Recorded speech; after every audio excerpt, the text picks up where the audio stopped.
Mesdames et messieurs, bonjour. Au sommaire de ce 13h au Bénin, on les retrouve de plus en plus le long de nos routes. Ces concitoyens désertent les salles des sports au profit des chaussées réservées aux automobilistes. Dans ce 13h au Bénin, retrouvez le reportage de Chérina Messa-Osonon sur le sujet.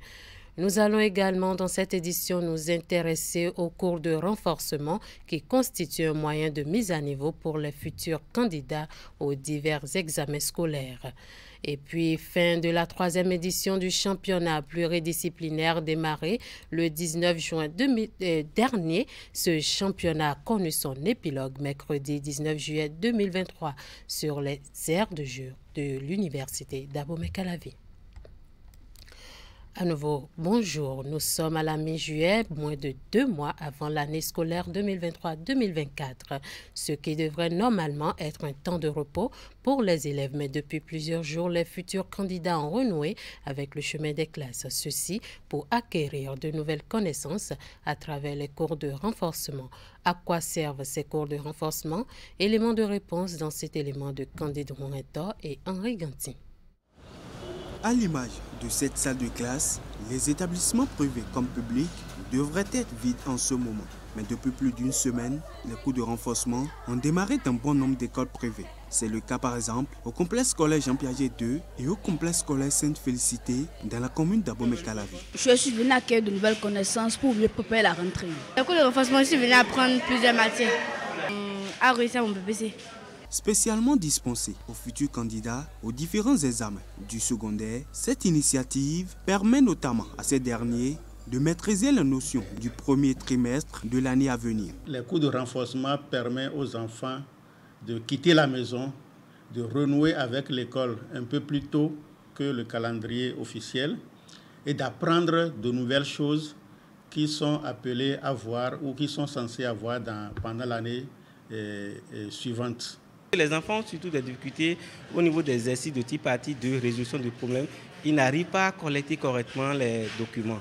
Et déjà en faisant les cours de renforcement, au cours de l'apprentissage, on les amène à analyser eux-mêmes les différents formats de documents qu'ils peuvent rencontrer en évaluation. Dans les différentes salles de classe, les enseignants reçoivent des consignes bien strictes. L'enseignant qui va dans une salle de renforcement doit dérouler le programme normal et de manière à ce qu'il soit allé le plus loin possible, peut-être au début du programme du deuxième trimestre, pour que l'apprenant ne perde pas de temps au niveau de ces acquis-là avant d'affronter les nouvelles SA de sa classe. On fait d'abord un rappel. Et quand on est sûr que le rappel est bien fait, on entame avec les notions qu'ils verront au cours de l'année qui sera entamée. Tout comme les cours de vacances, les cours de renforcement se déroulent uniquement en matinée, mais ceux-ci s'étendent sur 2 mois pleins. 6e édition du Jeudi du patronat. C'est une initiative de la Confédération nationale des employeurs du Bénin, CONEB, qui a reçu pour l'occasion le soutien du CAMEC entendé, Centre d'arbitrage, de médiation et de conciliation du Bénin, qui est un organe de la Chambre de commerce et d'industrie du Bénin, CCIB. La séance qui s'est déroulée ce jeudi à l'hôtel Azalaï de Cotonou est axée sur le thème « Mode alternatif de gestion des conflits commerciaux » et vise à sensibiliser les membres de la CONEB sur notamment les avantages et les conditions pour y accéder. Voici le compte-rendu de Ouliat Sanoussi et Eder Onkwevi. C'est la 6e édition du Jeudi du patronat organisée par la Confédération nationale des employeurs du Bénin, CONEB. Elle porte sur le thème « Mode alternatif de gestion des conflits commerciaux ». La CONEB offre pour la 2e fois à travers le CAMEC, Centre d'arbitrage, de médiation et de conciliation du Bénin, l'opportunité à ses membres d'échanger sur les questions de conflits commerciaux. C'est tout vu de s'entendre aujourd'hui dire qu'il existe des modes alternatifs de gestion des conflits commerciaux et que combien on a avantage, on a intérêt à aller vers ces modes alternatifs plutôt que d'engager des procédures, et ça nous l'avons vite compris, ou encore de baisser les bras et de perdre En conséquence, nous perdons du temps et de l'argent, alors que si nous savons que les modes alternatifs de négociation, de gestion des conflits existaient et qu'on en a la maîtrise, on pourrait en ce moment-là perdre moins d'argent, moins de temps et surtout rester dans l'espérance. Le Bénin travaille à l'amélioration du climat des affaires à travers des réformes qu'il a engagées. Le rôle du CAMEC est de faire de la sensibilisation, d'éveiller et d'attirer l'attention de tout un chacun sur les avantages qu'il y a à privilégier le mode alternatif de règlement des conflits, encore appelé mode amiable de règlement des litiges. Cette séance est donc l'occasion pour le secrétaire permanent du CAMEC de présenter les avantages de ce mode, les conditions d'accès et tout ce qui permet d'y avoir accès à travers le centre. Le président Feliko a fait un diagnostic on ne peut plus précis des difficultés et les risques que peuvent engendrer pour une entreprise, quelle que soit sa taille, une situation de conflit ou de litige. Les risques à se retrouver dans un processus, dans une procédure devant les tribunaux étatiques, de manière à ce que de plus en plus les modes alternatifs de règlement des litiges pour tout pays qui travaille à créer les conditions d'attractivité au niveau des affaires, de plutôt travailler, d'inciter les opérateurs économiques, les acteurs du secteur privé et du public dans le domaine commercial à plutôt faire recours aux modes alternatifs de règlement des litiges à côté des procédures contentieuses de façon générale. Ce qui est très important pour le CAMEC, c'est de plutôt vous sensibiliser à l'anticipation. Cette session initiée par la Confédération nationale des employeurs du Bénin au profit de ses membres, avec le soutien du CAMEC, a tenu sur une journée. Le ministre de la Culture, Jean-Michel Abimbola, a procédé ce jeudi à l'installation officielle des membres du conseil artistique de l'Agence de développement des arts et de la culture. Le dit conseil a pour but de contribuer à la promotion des arts plastiques sous toutes ses formes. Ainsi, les nouveaux conseillers ont été instruits sur les directives à suivre afin d'accomplir les tâches qui leur sont attribuées. Voici le compte-rendu de la cérémonie d'installation. Le décret 2023-273 du 24 mai 2023 portant nomination des membres du conseil artistique de l'Agence de développement des arts et de la culture. Le président de la République décrète. Article 1er. Sont nommés membres du conseil artistique de l'Agence de développement des arts et de la culture les personnes dont les noms suivent. Madame Colline Lee Thompson-Venit, Madame Diane Awounou, Madame Claude Borna, Madame Germaine Akouni, Madame Angela Akerebourou, Monsieur Franck Dossa, Monsieur Idelphonse Afogbolo, Monsieur Tony Coco Villoin, Monsieur Lionel Talon, Monsieur José Plia, Monsieur Florent Kouaozoti. Article 2.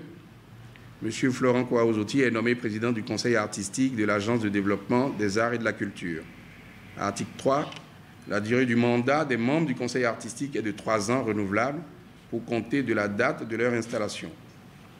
Voilà le décret qui sous-tend la nomination des membres du conseil artistique de l'Agence de développement des arts et de la culture, autrefois Galerie nationale.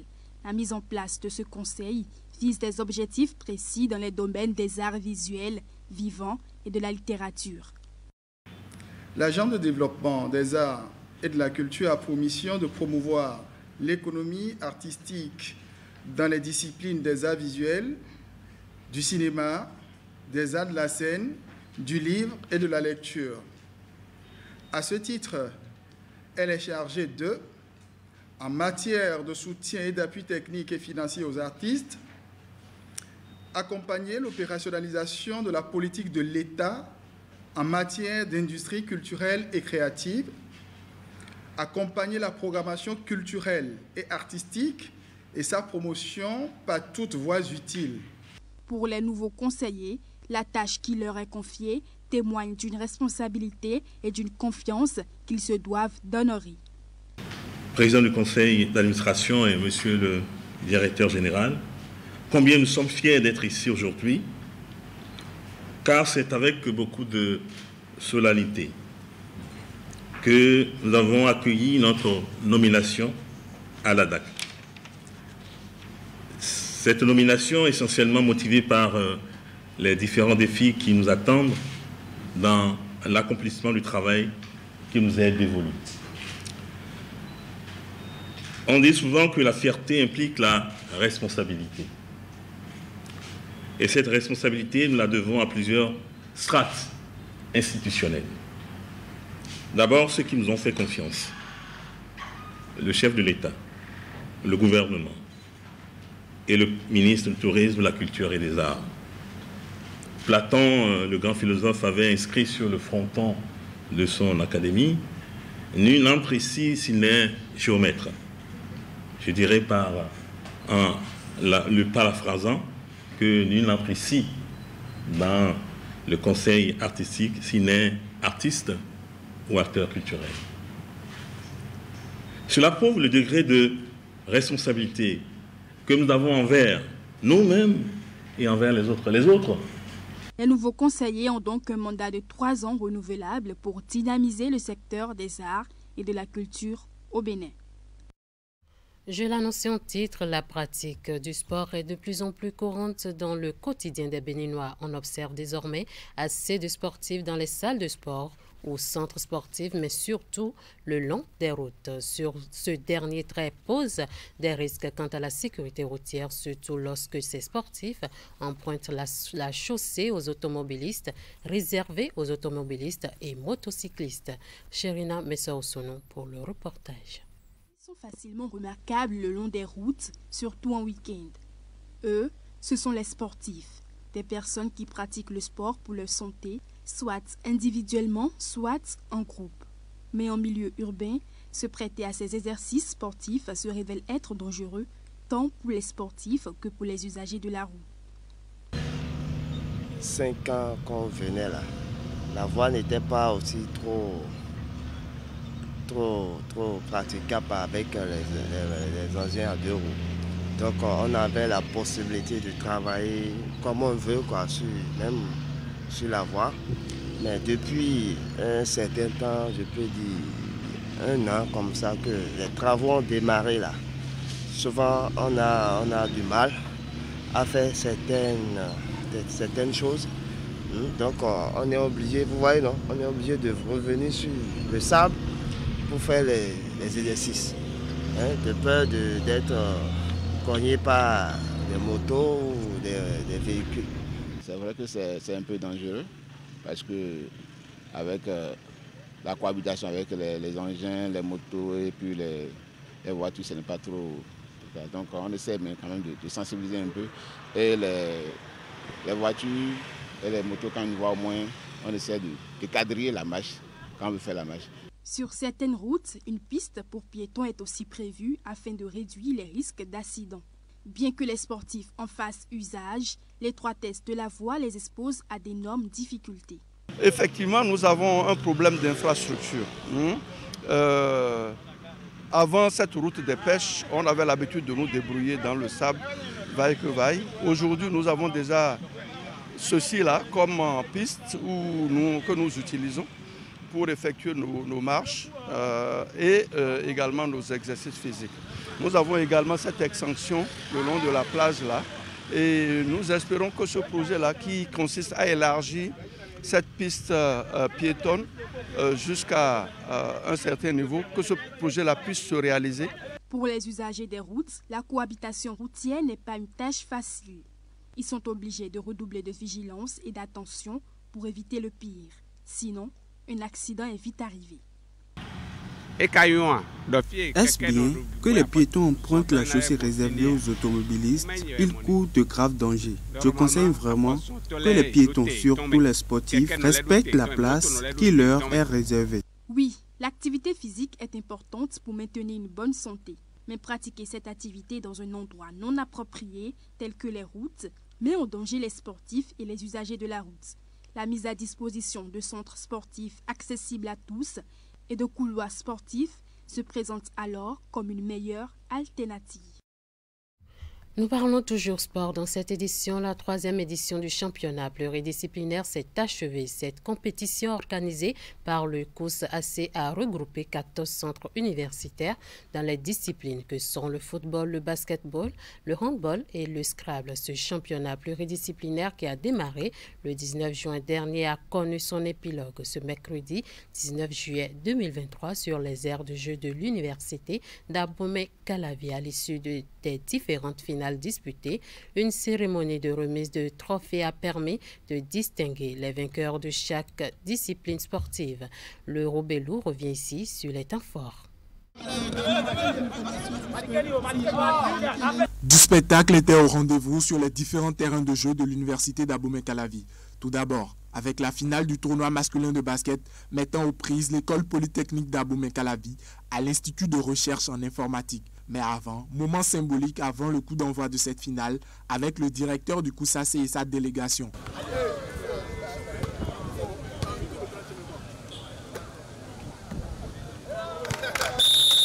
Un rituel qui s'est aussi répété pour la finale du tournoi de football masculin. Pour cette finale, l'équipe de la faculté des sciences et techniques de l'UAC habillée en jaune et tenante du titre affrontait son homologue de la faculté des lettres, langue, arts et communication tout de rouge vêtu.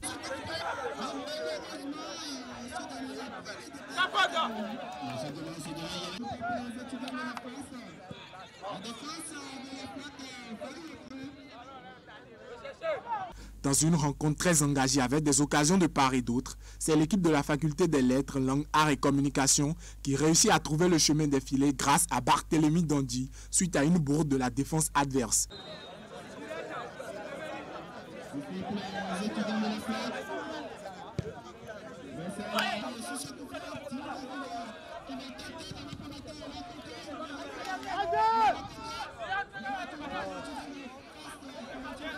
Malgré des assauts répétés des deux côtés, le score qui a soldé ce duel très tendu jusqu'au coup de sifflet final est de 1-0. Pour le capitaine de l'équipe victorieuse, tout s'est joué dans la gestion émotionnelle. Dans un match, il y a des temps forts, il y a des temps faibles. Donc, je peux dire que dans la gestion. Dans l'autre camp, un manque d'efficacité justifie la défaite du soir. On avait au moins 4 occasions face à face. On pouvait les concrétiser, mais la chance ne nous a pas souri. Pour Léopold Gangoumene, directeur du COUS-AC, l'objectif est atteint pour ce championnat disciplinaire. Je pense que ça c'est bien terminé. Et d'abord, l'objectif du championnat pluridisciplinaire, c'est le développement du sport universitaire. Et comme objectif spécifique, c'est de détecter les talents pour constituer les équipes universitaires compétitives. Au bout d'un mois de compétition dans 4 différentes disciplines sportives, l'équipe de l'EPAC est sacrée championne au tournoi de basket masculin, celle de la FACH au tournoi féminin. Au tournoi de handball féminin comme au football masculin, c'est l'équipe de la FLAC qui repart avec le trophée. Des enveloppes financières et des trophées ont été distribués lors de cette cérémonie de clôture. Pour rappel, l'équipe de football de la FLAC représentera l'université d'Abomey-Calavi aux Jeux intercampus.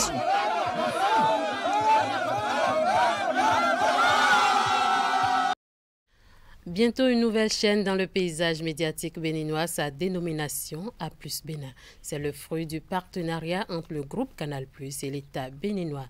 L'objectif est d'offrir aux populations une variété de programmes de divertissement riches et grand public qui reflètent l'image du pays. En attendant le lancement officiel, l'annonce est faite ce mercredi 19 juillet 2023 à Cotonou. Voici le reportage. Regardez bien, vous allez vous familiariser bientôt à ces couleurs. C'est le plateau de l'émission On se parle cash de la nouvelle chaîne de télévision qui rejoint le paysage médiatique béninois. Merci d'être venu aussi nombreux. A+ Bénin est le produit du partenariat entre le groupe Canal+ et l'État béninois. Le gouvernement du Bénin et le chef de l'État, le président Patrice Talon, sont en train de poursuivre la dynamique de révélation de notre pays aux Béninois et au monde entier. Et cette chaîne-là vient, aux côtés des autres chaînes existantes, contribuer à l'amélioration du paysage audiovisuel au Bénin. Ça fait quelques années maintenant que le groupe Canal+ a fait le choix de, en tout cas, renforcer son offre en termes de contenu africain. Et donc avec A+ Bénin, on vient répondre à une demande de nos abonnés béninois qui ne se retrouvaient pas encore forcément dans le contenu qu'on proposait. A+ Bénin se veut être le miroir du pays pour proposer aux Béninois des programmes de divertissement riches et grand public. C'est aussi un cadre pour faciliter la révélation des talents locaux et la promotion de la destination Bénin. Bref, c'est un soutien au développement de la production audiovisuelle. A+ Bénin se veut être une chaîne généraliste béninoise qui va s'adresser donc à tous les Béninois et qui va même leur donner la parole à travers plusieurs émissions. La première d'entre elles, c'est On se parle cash. L'autre émission s'appelle Défends tes 50 000.